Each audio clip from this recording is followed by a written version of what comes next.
പുത്രവാത്സല്യം കൊണ്ട് അന്ധത ഭവിച്ചതാണ് ഈ സ്ത്രീ.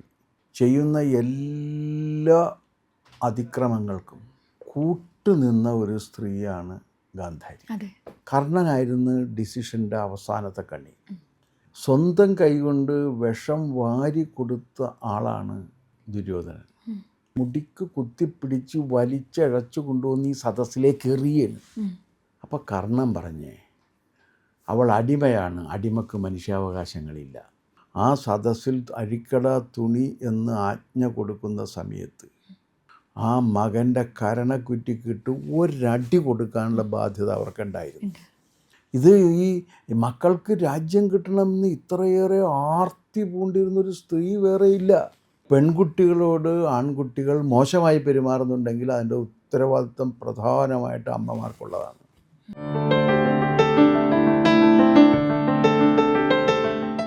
സർ നമസ്കാരം. ഒരുപാട് നാൾക്ക് ശേഷം നമ്മൾ വീണ്ടും കണ്ടുമുട്ടി.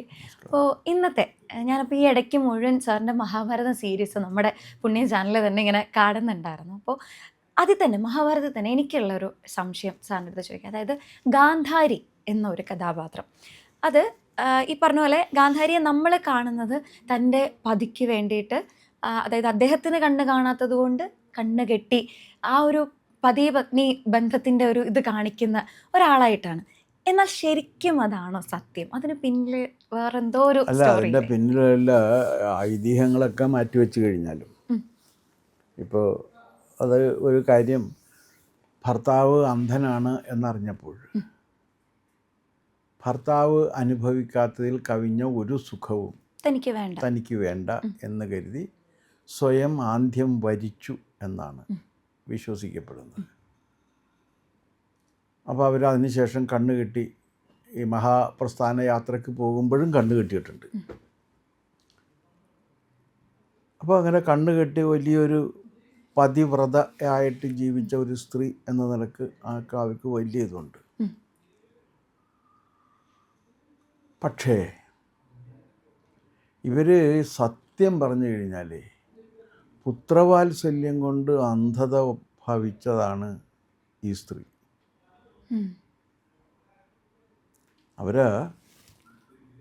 അവരുടെ ഏറ്റവും വലിയ കാര്യം പുത്രവാത്സല്യമായിരുന്നു. അതായത് ഈ പുത്രന്മാരെ ദുര്യോധനും മറ്റും ചെയ്യുന്ന എല്ലാ അതിക്രമങ്ങൾക്കും കൂട്ടുനിന്ന ഒരു സ്ത്രീയാണ് ഗാന്ധാരി. അല്ലാണ്ട് അവരൊരിക്കലും തിരുത്തിയിട്ടില്ല. തിരുത്തണ്ടാണ്, തിരുത്തിയിട്ടില്ല, ഒരിക്കലും തിരുത്തിയിട്ടില്ല.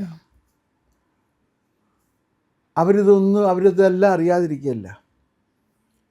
ഇപ്പോൾ ഈ രാജ്യം തൻ്റെ മക്കൾക്ക് കിട്ടണം, എന്നേക്കുമായി കിട്ടണം എന്ന ആഗ്രഹം ധൃതരാഷ്ട്രക്കുള്ളതിനേക്കാൾ ഒട്ടും കുറയാതെ തന്നെ ഗാന്ധാരിക്കുണ്ടായിരുന്നു. യഥോ ധർമ്മസ്തതോ ജയാന്നൊക്കെ അവരിങ്ങനെ പറഞ്ഞിരുന്നു എന്നൊക്കെ ശരിയാണ്. പക്ഷേ മകൻ ജയിച്ച് മകൻ രാജാവായിട്ട് തീരണം എന്ന് തന്നെയാണ് അവരുടെ ആഗ്രഹം ഉണ്ടായിരുന്നത്. തൻ്റെ മക്കൾക്ക് വേണ്ടിയിട്ട് ഹസ്തിനപുരി എന്നേക്കുമായിട്ടുണ്ടാകണം എന്നായിരുന്നു.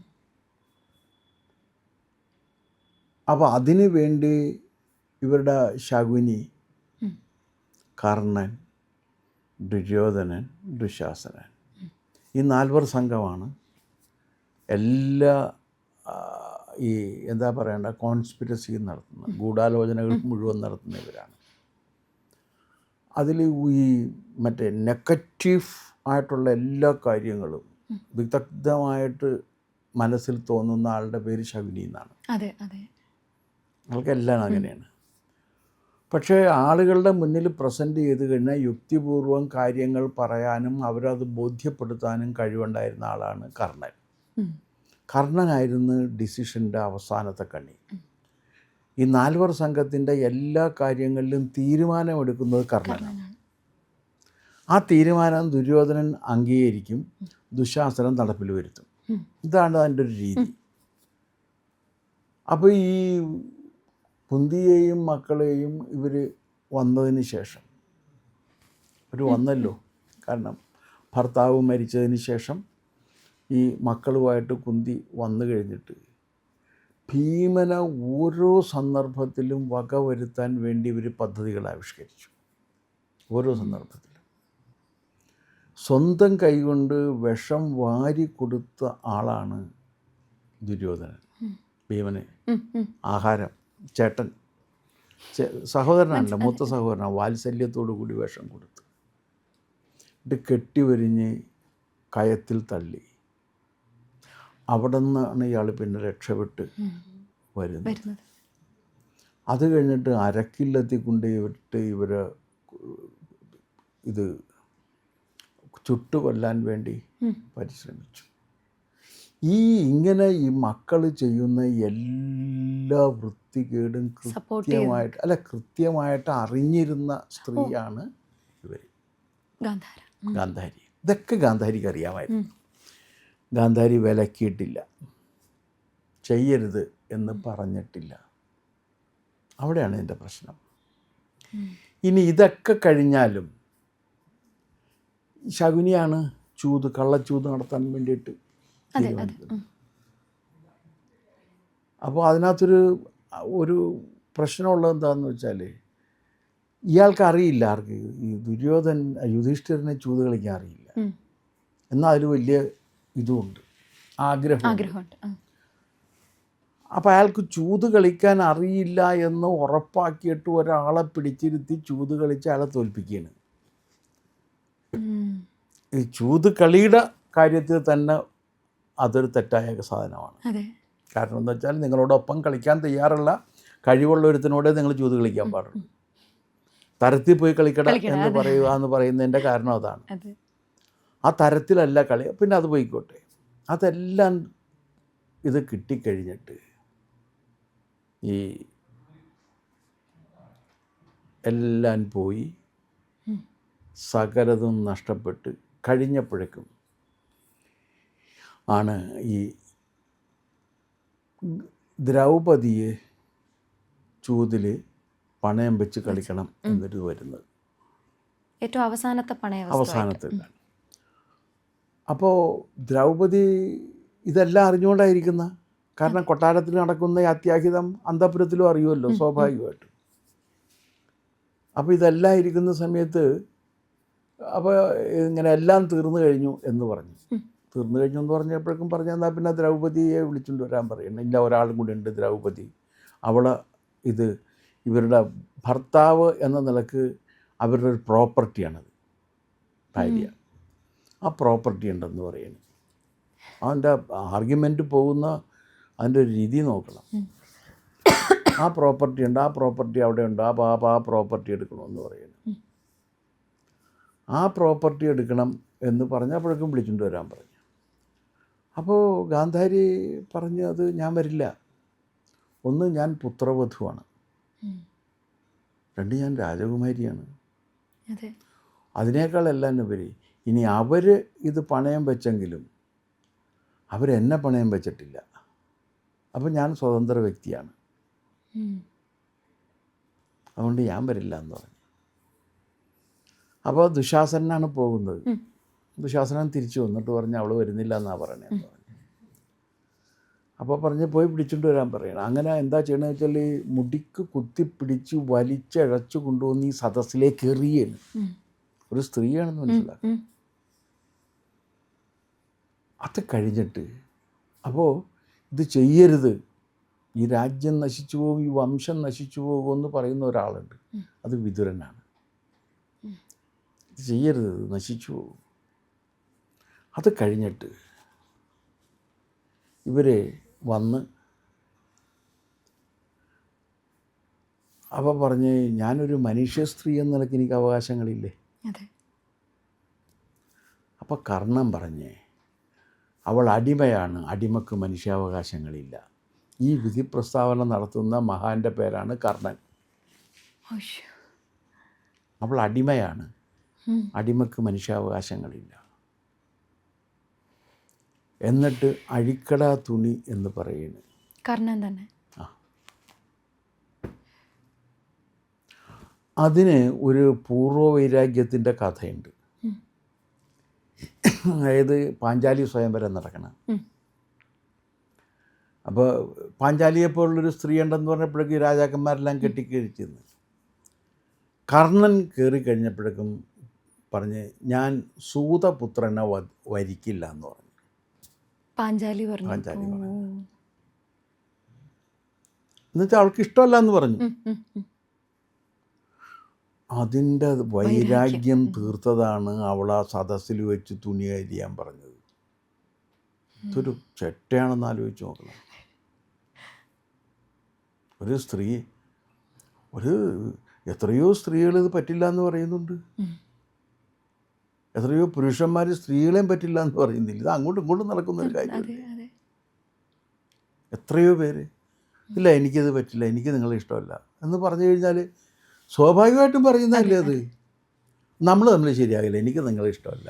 ഏറ്റവും റെസ്പെക്റ്റ് ആയിട്ടുള്ള ഒരു വേ അല്ലേ നമ്മൾ തമ്മിൽ ശരിയാകില്ല, എനിക്ക് നിങ്ങളെ ഇഷ്ടമല്ല, ഐ വോണ്ട് മാരി യു എന്ന് പറയുന്ന ഒരു സ്ത്രീയുടെ മൗലികമായ അവകാശമാണ്. അതും ഏത് സ്വയംവരമാണ്. അവളാണ് ഭരിക്കേണ്ടത്, അവളാണ് തീരുമാനിക്കേണ്ടത്. അപ്പോൾ അവൾക്ക് അവകാശമുണ്ട്. അവൾ പറയണത് ഞാൻ ചെയ്യില്ല എന്ന് പറഞ്ഞു കഴിഞ്ഞാൽ ഉടനെ തന്നെ ആ വൈരാഗ്യം തീർത്തതാണ് ഇവിടെ. ഇനി ഇവിടെ ഗാന്ധാരി ഈ സന്ദർഭത്തിൽ സഭയിൽ വരുന്നുണ്ട്. അവരൊരു സ്ത്രീയാണ്, അമ്മയാണ്. രജസ്വലയും ഏകവസ്ത്രയുമായ ഒരു സ്ത്രീയെ ആ സദസ്സിൽ അഴിക്കട തുണി എന്ന് ആജ്ഞ കൊടുക്കുന്ന സമയത്ത് ആ മകൻ്റെ കരണക്കുറ്റിക്കിട്ട് ഒരടി കൊടുക്കാനുള്ള ബാധ്യത അവർക്കുണ്ടായിരുന്നു. അല്ല, അത് ഒരൊറ്റ അടി കൊടുക്കണം. ഇത് ചെയ്യാൻ പറ്റില്ല എന്ന് പറയണം. മിണ്ടിയിട്ടില്ല. കാരണം മകന് രാജ്യം കിട്ടണമെന്ന് അവർക്ക് ആഗ്രഹം ഉണ്ടായിരുന്നു. ഒരക്ഷരം അവർ മിണ്ടിയിട്ടില്ല. ഇതാണ് ഈ പെൺകുട്ടികളോട് എങ്ങനെ പെരുമാറണം എന്ന് ആൺമക്കളെ പഠിപ്പിക്കേണ്ടത് അമ്മമാരാണ്. അവർക്കൊരു റെസ്പെക്റ്റ് കൊടുത്ത് അവരോട് പെരുമാറണം എന്നുള്ള കാര്യം അമ്മമാരാണ് ആൺമക്കളെ പഠിപ്പിക്കേണ്ടത്. പെൺകുട്ടികളോട് ആൺകുട്ടികൾ മോശമായി പെരുമാറുന്നുണ്ടെങ്കിൽ അതിൻ്റെ ഉത്തരവാദിത്വം പ്രധാനമായിട്ട് അമ്മമാർക്കുള്ളതാണ്. കാരണം അമ്മ പറയുന്നത് മക്കൾ മറക്കില്ല, ബാക്കി ആര് പറയുന്നത് മറക്കും. അമ്മ പറയുന്ന കാര്യങ്ങൾ, അടിസ്ഥാനപരമായിട്ട് അമ്മ പറയുന്ന കാര്യങ്ങൾ മറക്കില്ല. അപ്പോൾ ഇങ്ങനെ അത് നീ എപ്പോഴും അവരോട് ആദരവോട് കൂടി വേണം പെരുമാറാനെന്ന് ഇവനോട് പറഞ്ഞു കൊടുത്തിട്ടില്ല. അതിന് പകരം ഇവൻ മഹാനാണെന്നാണ് ഇവനെ പറഞ്ഞ് പഠിപ്പിക്കുന്നത്. അപ്പം പിന്നെ എന്ത് ചെയ്യാൻ പറ്റും? അവനാണ് ഇവിടുത്തെ ഇതെല്ലാം നോക്കാൻ പോകുന്നതെന്ന് ഇവനെ പറഞ്ഞ് പഠിപ്പിക്കുകയാണ്. അവൻ്റെ അതിൻ്റെ സംഗതിയാണ്. അപ്പോൾ ഈ പുത്രവാത്സല്യം കൊണ്ട് പുത്രൻ ചെയ്ത മഹാവൃത്തികേടുകളെ തടയാൻ ശ്രമിക്കാത്ത സ്ത്രീയാണിത്. ഇതെല്ലാം കഴിഞ്ഞിട്ട് മനോഹരമായൊരു രംഗമുണ്ട്. ഗാന്ധാരിയുടെ നേതൃത്വത്തിൽ കുരുക്ഷേത്ര യുദ്ധഭൂമി സന്ദർശിക്കാൻ വരുന്നുണ്ട്. എല്ലാം യുദ്ധം കഴിഞ്ഞതിന് ശേഷം. അപ്പോൾ ഏതാണ്ട് ആർത്തിരമ്പി വരുന്നൊരു കടൽ പോലെ ഭാരതഭൂമിയിലെ മുഴുവൻ സ്ത്രീകളും ആർത്തലച്ചുകൊണ്ട് ഗാന്ധാരിയുടെ നേതൃത്വത്തിൽ കടന്നു വന്ന് ഓരോരുത്തരും അവരുടെ പുത്രന്മാരെയും ഭർത്താക്കന്മാരെയും ബന്ധുക്കളെയും ഒക്കെ തിരിച്ചറിയാൻ കൈയും കാലും ഒക്കെ അറ്റുകിടക്കുന്നവരെ കണ്ടുപോകുന്ന ബീഭത്സമായ ഒരു രംഗമാണത്. അപ്പോൾ അവർ നേരെ ചെന്ന് നിൽക്കുന്നത് ശ്രീകൃഷ്ണൻ്റെ മുമ്പിലാണ്. അപ്പോൾ ഇങ്ങനെ നോക്കിയിട്ട് പറഞ്ഞ്, മാധവ, നീയാണ് ഇതിനെല്ലാത്തിനും ഉത്തരവാദി. അതുകൊണ്ട് നീയും നിൻ്റെ വംശവും കുറ്റിയറ്റുപോകും. ശപിക്കുകയും. ശ്രീകൃഷ്ണൻ്റെ ചുണ്ടിലെ പുഞ്ചിരി അപ്പോഴും മാഞ്ഞില്ല. ചിരിച്ചുകൊണ്ട് തന്നെ ഇരുന്നിട്ട് പറഞ്ഞ്, ഈ യാദവ വംശം നശിച്ചു പോകും എന്ന് ഭഗവതി പറഞ്ഞത് ശരിയാണ്, അതെനിക്കും അറിയാം. പക്ഷെ ഞാനാണ് ഉത്തരവാദി എന്ന് പറഞ്ഞതിലൊരു തെറ്റുണ്ട്. ആ തെറ്റെന്താണെന്ന് വെച്ച് കഴിഞ്ഞാൽ, കുന്തി പ്രസവിച്ചു എന്നറിഞ്ഞപ്പോൾ മൂപ്പത്താത മുക്കി പ്രസവിച്ചവരാണ് ഇവർ. കാരണം മൂത്ത പുത്രനല്ലേ രാജ്യം കിട്ടുള്ളൂ. അപ്പോഴാണ് കുന്തി ധർമ്മപുത്രരെ പ്രസവിച്ചു എന്നുള്ള വിവരം അറിയുന്നത്. കുന്തി ധർമ്മപുത്രരെ പ്രസവിച്ചു എന്നുള്ള വിവരം അറിഞ്ഞു കഴിഞ്ഞപ്പോഴേക്ക് ഇവർ മൂപ്പത്താത്ത ഗർഭം പ്രസവിച്ചതാണ്, ബൈ ഫോഴ്സ് ചെയ്തതാണ്. എന്നിട്ടാണ് ഇതിനെയൊക്കെ ഈ ഭരണിയിലിട്ട് വ്യാസൻ വളർത്തിയെടുത്തത്. അങ്ങനെയാണ് 101 മാറുന്നത്, ഒരു മാംസപിണ്ഡം പോലെ. അപ്പോൾ അതെന്തിനായിരുന്നു? രാജ്യം. അപ്പോൾ രാജ്യം നേടണം എന്ന നിൻ്റെ ലോഭമാണ് ഈ മുഴുവൻ നാശത്തിനും കാരണം. അതിൻ്റെ ഉത്തരവാദിത്വം നീ എൻ്റെ തലയിൽ വെക്കരുത് എന്ന് ശ്രീകൃഷ്ണൻ പറയുന്ന രംഗവുമുണ്ട്. അപ്പോൾ ഈ ഗാന്ധാരി, അമ്മയെ ഗാന്ധാരി എന്നൊക്കെ പറഞ്ഞ് ചിലർ കരച്ചിലൊക്കെ കാണാൻ, ചില സ്ത്രീകൾ ഇതൊക്കെ മഹത്താണെന്നൊക്കെ പറഞ്ഞിട്ട് കരയും. പക്ഷേ ആ മഹത്വത്തിൻ്റെ കൂടെ ഇതുകൂടി ഉണ്ട് എന്നുള്ള കാര്യം മറക്കരുത്. കാരണം ഈ ലോകത്ത് ഏറ്റവും വൃത്തികെട്ടൊരു രംഗം ഏതാണ് എന്ന് എൻ്റെ അടുത്ത് ചോദിച്ചു കഴിഞ്ഞാൽ പാഞ്ചാലിയുടെ വസ്ത്രാക്ഷേപം തന്നെയാണ്. ഒരു സ്ത്രീയെ അവളുടേതല്ലാത്ത കുറ്റത്തിൻ്റെ പേരിൽ അവൾ ഒന്നും നിരപരാധിയായിരിക്കെ ഈ മഹാസദസ്സിൻ്റെ മുമ്പിൽ വെച്ച് വസ്ത്രാക്ഷേപം നടത്താൻ വേണ്ടി തീരുമാനിക്കുന്ന, അല്ലെങ്കിൽ അത് ചെയ്യുന്നത് പ്രോപ്പർട്ടി ആയിട്ട് കരുതിയത് തന്നെ ഒരു തെറ്റല്ല. അല്ല, പ്രോപ്പർട്ടി ആയിട്ട് കരുതുകയും വസ്ത്രാക്ഷേപം, തുണി ഉരിയല്ലേ, നിങ്ങൾ എന്തായി പറയണത്? എന്താ വെച്ചാൽ അത് നടന്നു കഴിഞ്ഞാൽ പിന്നെ she had no other option but to commit suicide. അല്ലാതെ അവർക്ക് വേറെ മാർഗമില്ല. ഡീഹ്യൂമനൈസ് ചെയ്ത് അവരെ സൂയിസൈഡിലേക്ക് വിടുകയാണ്. അതിനു വേണ്ടി തീരുമാനം എടുക്കുകയാണ്. ആ രംഗത്ത് ഒരക്ഷരം മിണ്ടാതിരിക്കുകയാണ് ഇവർ. ഇത് ഈ മക്കൾക്ക് രാജ്യം കിട്ടണമെന്ന് ഇത്രയേറെ ആർത്തി പൂണ്ടിരുന്നൊരു സ്ത്രീ വേറെ ഇല്ല. അപ്പോൾ നിങ്ങൾ ചോദിക്കും, അവർ ഇത് പറഞ്ഞില്ലേ എന്ന്, എന്ത് യഥോ ധർമ്മസ്തോ ജയ, അത് ചുമ്മാ പറഞ്ഞതാണ്, കാപട്യമാണ് ആ കാണിച്ചത്. എവിടെ ധർമ്മമുണ്ടോ അവിടെ ജയമുണ്ടെന്ന് പറയുന്നത്. എവിടെ ധർമ്മമുണ്ടോ അവിടെ ജയമുണ്ടെങ്കിൽ ഇങ്ങനെയല്ല പെരുമാറേണ്ടത്, ഇതല്ലല്ലോ ചെയ്യേണ്ടിയിരുന്നത്. അപ്പോൾ ഈ ഗാന്ധാരിയുടെ നിങ്ങൾ ഏത് മഹത്വം പറയുമ്പോഴും ഇത്ര കഠിനമായ സ്വാർത്ഥത അവരിലുണ്ടായിരുന്നു. അത് തൻ്റെ മക്കൾക്ക് രാജ്യം കിട്ടണം എന്ന അദമ്യമായ ആഗ്രഹമായിരുന്നു.